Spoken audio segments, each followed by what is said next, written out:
Emergency escape hatch. How would you cope if the worst was to happen? And what about the topic of man overboard? How might that differ on board a cat from a monohull? In this programme, I talked to Nigel Aarons about some of those issues.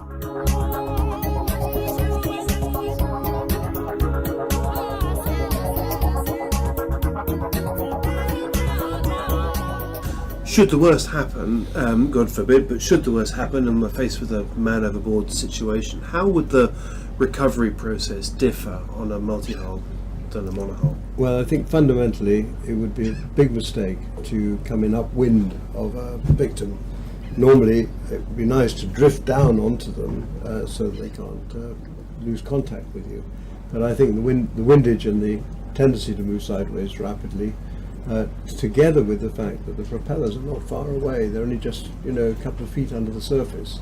I can see that very quickly, even if you weren't being pushed underwater by the boat, your legs would be perhaps getting into danger. So fundamentally, I think we have to change that around and say that the victim should be on the windward side of the boat. You should come in perhaps downwind from them, perhaps turning a little bit upwind, but nevertheless, no question of drifting down onto the victim. To get back to the person, I wouldn't try sailing unless you don't have an engine for some reason. I'd furl up the headsail and motor back, and I'd come up gently to the person, possibly with someone ready with a harness and a chair to go down and rescue them.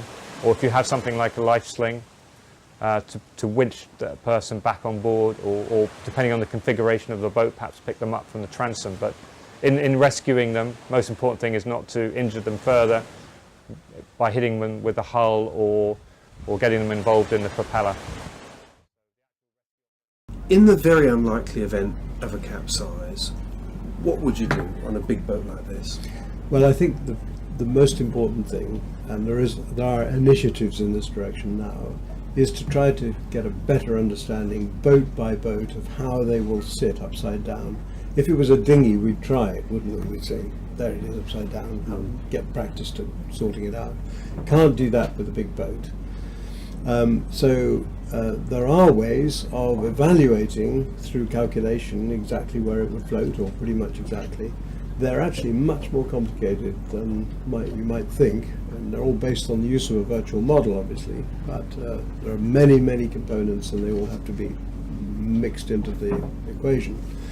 And there are initiatives to make progress in that direction. I think it's fundamental before you consider what you're going to do in the very unlikely event of capsize. But the first thing is you absolutely have to know what level the boat's going to float. So that's the first thing, and that's up to us technicians, really. Yeah, I've never capsized a big catamaran, or even a small one for that matter. But the closest I got was on the PlayStation, which is a 105-foot catamaran. We were doing the transatlantic record, and we got hit by a sudden secondary cold front off Newport, Rhode Island, and out of that completely clear sky in the middle of the night, the wind went from 35 knots to 60 knots. And the helmsman, who was also the designer of the boat, Gina Morelli, did a great job, bore away to very, very deep, to 180 true, but still with the wind in the sail, which was 2 reefs, and the jib, the boat just started nosediving with the pressure of 60 knots of cold December air. And the boat went up to 45 degrees. The rudders were 20 feet out of the water. And that is definitely the closest I've come to capsizing a big catamaran.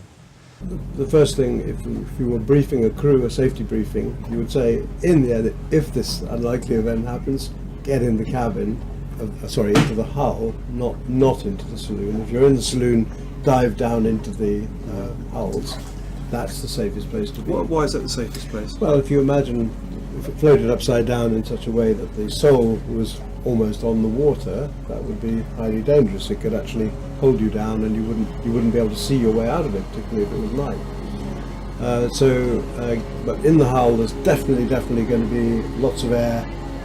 The boat is watertight when it's the right way up, so the wrong way up it's airtight, and air will not go out of it. And so the first thing is, if if you're inside is to get into the hulls. The worst thing is a sudden increase in wind, perhaps from a cold front or a tropical squall. So you have to be very aware of the weather and be prepared to reduce sail early when you see a squall coming, so you're prepared for it even if it is not that strong. So I think watching the weather, really understanding what's happening with the weather, whether it's steady breezes or whether it's squally, it affects how you sail day and night. And so at night, when you can't see the squalls coming, you may not have a radar, but you know it's going to be squally, then reef down.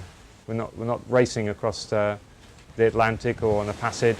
The main thing is to get there safely. But the more information you have on the weather, the easier it is to decide on your sail plan. And you need to decide the sail plan for the strongest winds you're likely to experience in that sort of watch period that you have. Now there are hatches, emergency escape hatches on the inside of the hulls.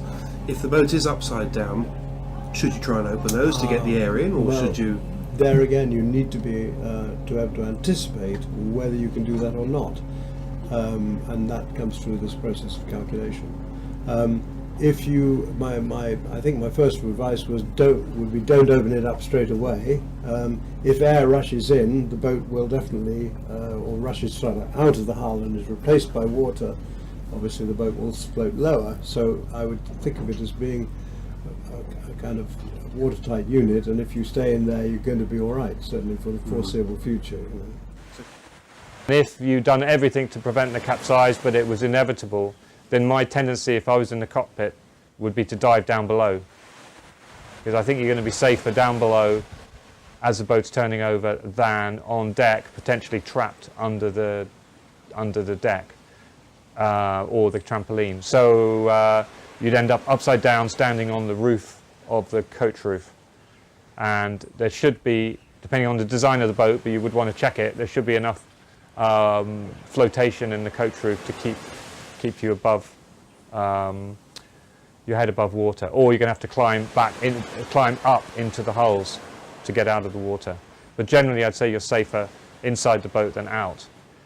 Yeah, it would be very ironical to find you were on the inside of guardrails that are designed for your safety, and that you can't get out through them. So get clear of the boat, yes. but not so clear that you can't then get back to it when No, it's upside down. It's not going to blow away. I mean, it's going to be very heavily in the water, and you can swim back to it if you need to.